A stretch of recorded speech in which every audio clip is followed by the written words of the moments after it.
Assalamualaikum warahmatullahi wabarakatuh. Saya Rahmatila Jafar dengan NIM 131423092 dari kelas 3D.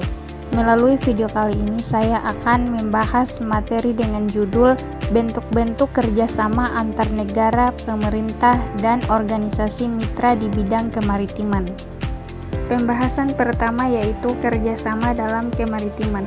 Kerjasama dalam bidang kemaritiman merujuk pada kolaborasi antara berbagai pihak, baik itu negara, lembaga pemerintah, organisasi non-pemerintah, maupun sektor swasta untuk mengelola dan memanfaatkan sumber daya laut secara berkelanjutan.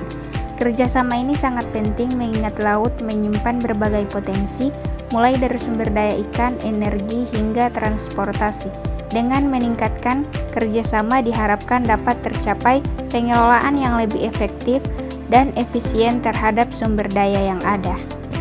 Selanjutnya, bentuk kerjasama antar negara, pemerintah, dan organisasi mitra di bidang kemaritiman. Kerjasama antar negara, pemerintah, dan organisasi mitra di bidang kemaritiman memainkan peran krusial dalam meningkatkan keamanan, keberlanjutan, dan pengelolaan sumber daya laut. Melalui kolaborasi ini, negara-negara dapat berbagi informasi dan teknologi, serta mengembangkan kebijakan yang harmonis untuk menghadapi tantangan bersama seperti pencemaran laut, penangkapan ikan ilegal, dan perubahan iklim. Organisasi mitra termasuk LSM dan lembaga internasional memberikan dukungan teknis dan pendanaan yang diperlukan untuk inisiatif konservasi serta pengembangan kapasitas. Dengan membangun kemitraan yang kuat, semua pihak dapat berkontribusi secara efektif dalam menjaga kesehatan ekosistem laut dan meningkatkan kesejahteraan masyarakat pesisir. Kemudian, strategi untuk meningkatkan kerjasama kemaritiman. Strategi untuk meningkatkan kerjasama kemaritiman meliputi pengembangan kerangka regulasi yang jelas dan harmonis antar negara, serta pembentukan forum komunikasi yang efektif untuk berbagai informasi dan pengalaman. Selain itu, investasi dan infrastruktur pelabuhan dan transportasi laut yang modern dapat memperlancar arus barang dan mobilitas antar negara.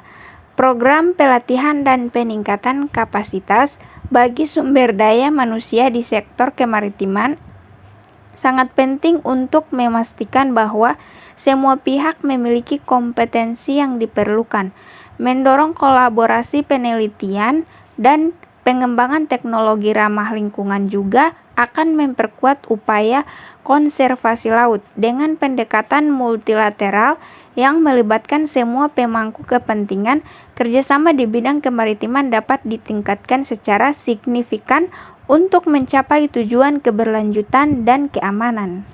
Yang terakhir yaitu kesimpulan. Kerjasama kemaritiman menunjukkan bahwa kolaborasi antara negara, pemerintah, dan organisasi mitra sangatlah penting untuk mengatasi tantangan yang dihadapi di sektor laut, seperti pencemaran, penangkapan ikan ilegal, dan dampak perubahan iklim.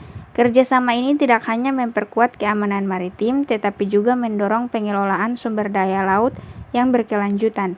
Strategi untuk meningkatkan kerjasama tersebut meliputi penyusunan regulasi yang harmonis, pembentukan forum komunikasi yang efektif, investasi dalam infrastruktur, dan peningkatan kapasitas sumber daya manusia. Dengan melibatkan semua pemangku kepentingan dalam pendekatan yang terintegrasi, upaya kemaritiman dapat lebih efektif dalam mencapai tujuan bersama dan kesejahteraan masyarakat dan kelestarian ekosistem laut.